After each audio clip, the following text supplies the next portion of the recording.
If you rewind the tape 10 years ago, information was the thing that stimulated thought, stimulated new ideas, and as we learn new things, we make new connections in our brains. So as we begin to add new stitches into that three-dimensional tapestry in our mind, we're beginning to cause our mind to function in new ways. But the key then is to apply it, to personalize it, to do something with it. And 10 years ago, when I got in front of an audience and talked about the application, nobody wanted to step outside that philosophical, theoretical, intellectual realm, right? Because doing something means you're going to have to change something about yourself. Painful. Yeah, you're going to get uncomfortable, right?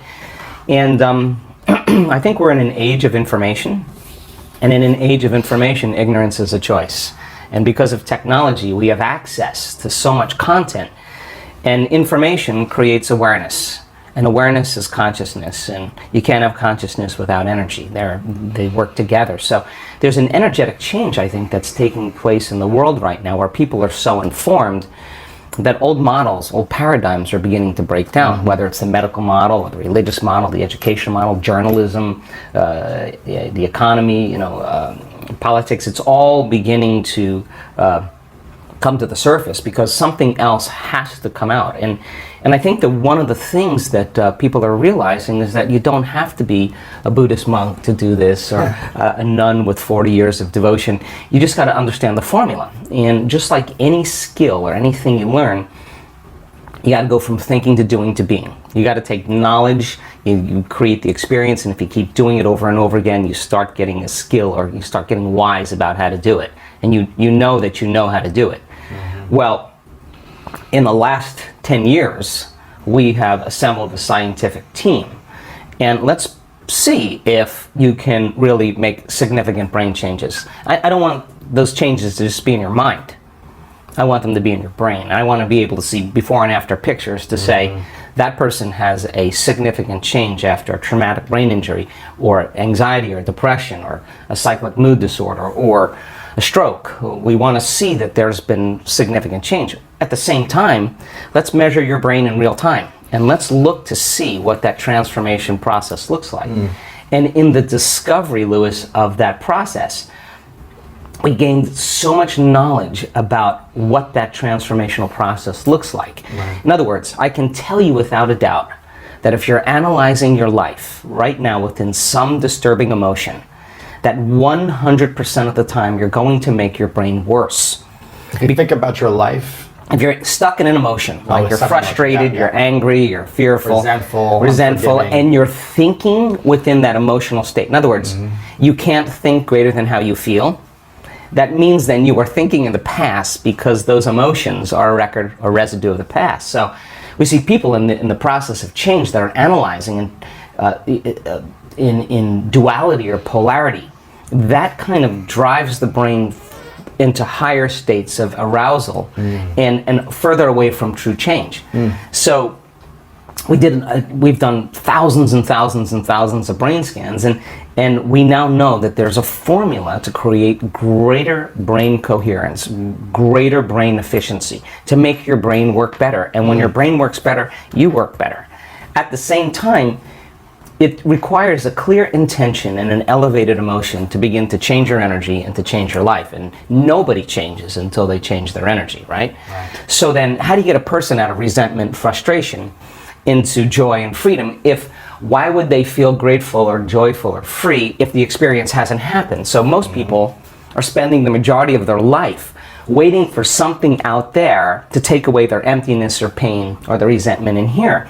Well, if they're waiting their whole life in separation or lack, then and we create reality, then the lack is driving certain thoughts, which is creating more separation and more lack. So teaching people then to begin to condition their body emotionally before the evidence takes place in their life is breaking a significant habit, right? Yes.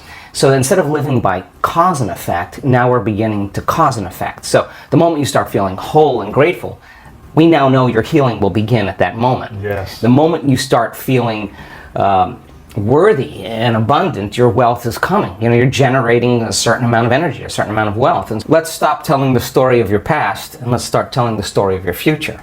And people who aren't defined by a vision of the future for the most part, are left with memories of the past. Your brain is a record of the past. It's an artifact of everything you've learned and experienced to this moment. So most people wake up in the morning and they start thinking about their problems. Yeah. And those problems are memories that are tattooed in the brain that are associated to certain people and things at certain times and places. So the person wakes up clean slate, they start thinking about the problems they're thinking in the past. If you believe your thoughts have something to do with your destiny, well, there's a possibility that your past is going to be your future.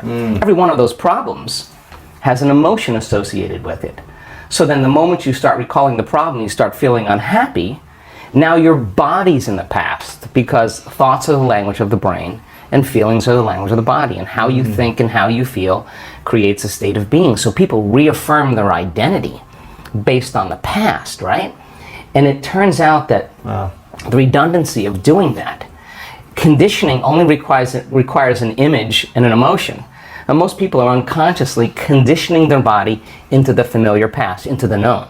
So now if you're in the familiar past and in the known, you're going to crave the predictable future. Right. That's the known as well. And there's only one place where the unknown exists, and that's the eternal present moment. That's the sweet spot of the generous present moment. So you gotta labor to get that person beyond the emotions that keep them tacked or anchored to the past.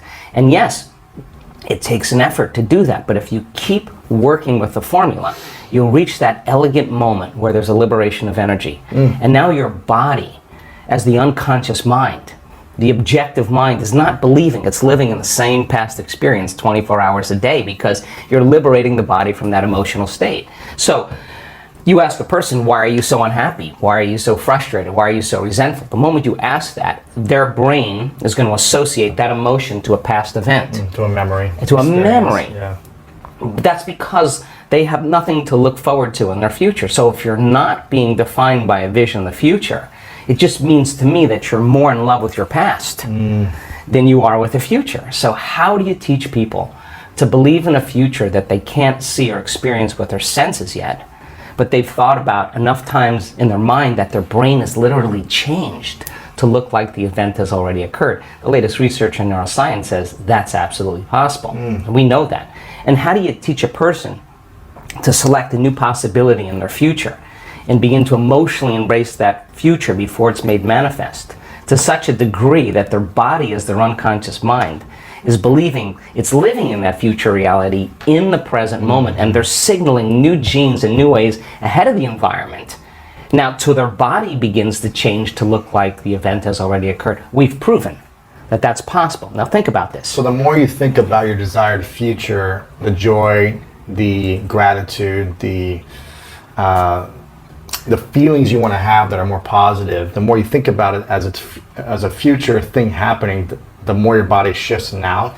Exactly. So your body is believing it's living in that future reality now, in the present moment. Now think about this.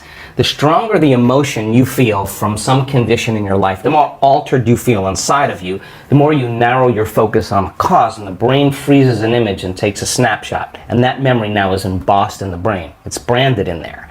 So then people think neurologically within the circuits of those past experiences, and they feel chemically within the boundaries of those emotions. And the stronger the betrayal, the stronger the trauma, the more the body's living in the past, right? So how do you reverse that? So now, if you truly got passionate about a future, we've all done this.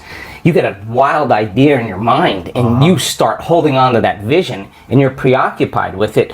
All of a sudden, the thought in your mind becomes the experience, and you start feeling the energy of the future. Yeah. Now, the stronger the emotion you feel from that vision, the more you're going to pay attention to the picture in your mind, and now you're remembering your future. And vice versa, the stronger you pay attention to the feeling of the past pain, you're going to create the pain in this moment. Exactly. So it requires a coherent brain, and we now know that there's a formula for that, and we've got beautiful research to show that people can do it. They just have to practice.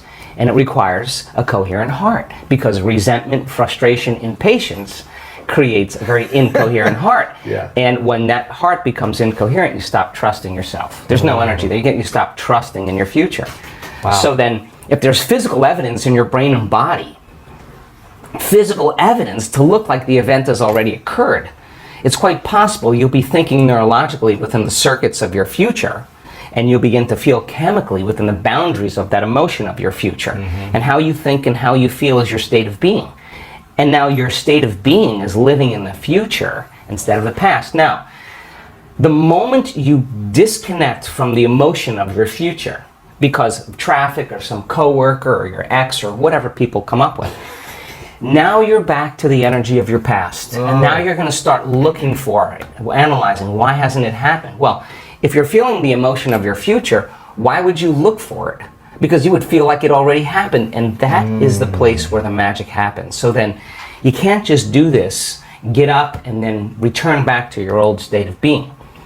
You got to maintain that modified state of mind and body. When life happens? Well, let me finish. If I punch you in the face right now, how do you maintain?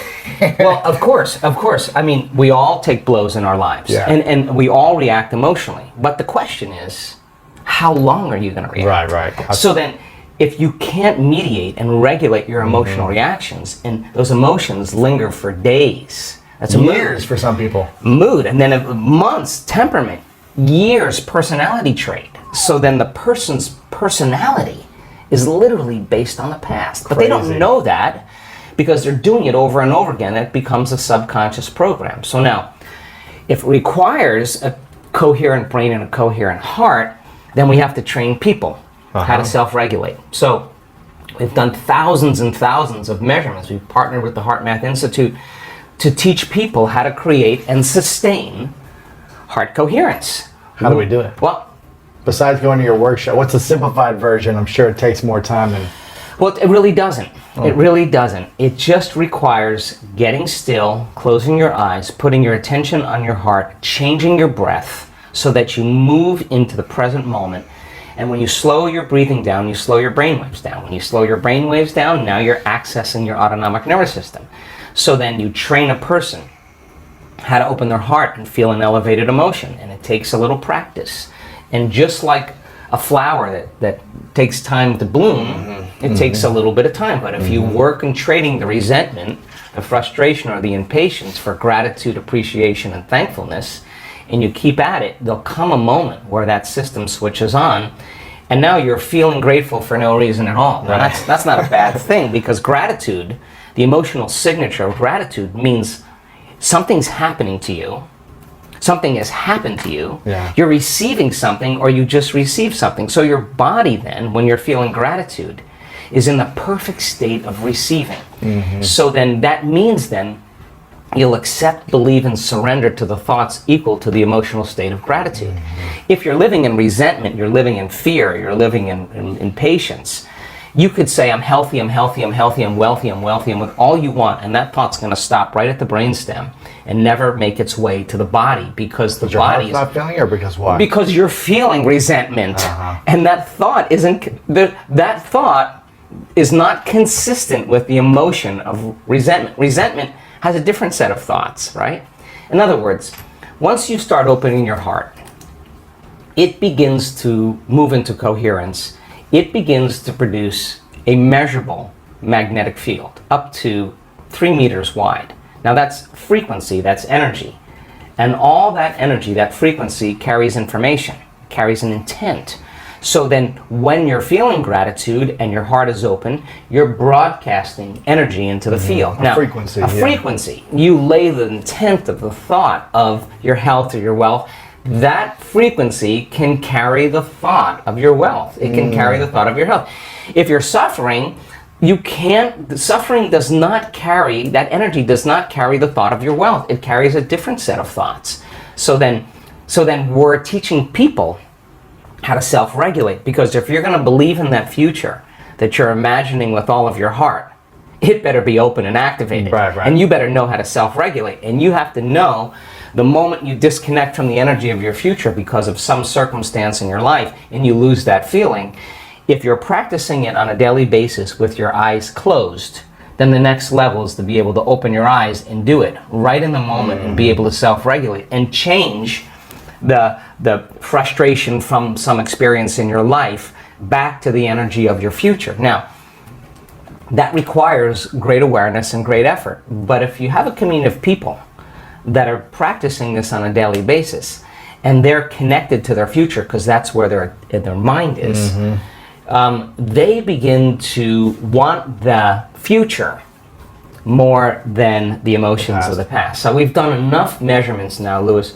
to know that we can teach people how to do that, and we have evidence that people can sustain it for 45 minutes to an hour. It's a skill now. They know that they know how to do it. So now they have brain coherence and heart coherence. Well, once the heart begins to become orderly and coherent, it acts as an amplifier and it drives energy to the brain. So now the brain is getting more energy once the heart is open, and then you're thinking a different set of thoughts. And those thoughts produce different chemicals for you to feel more of that. And here comes nitric oxide from oxytocin, and all of a sudden your heart literally starts to swell. It literally begins to open up, and there's more energy going there, and now you're coming from a different level of mind.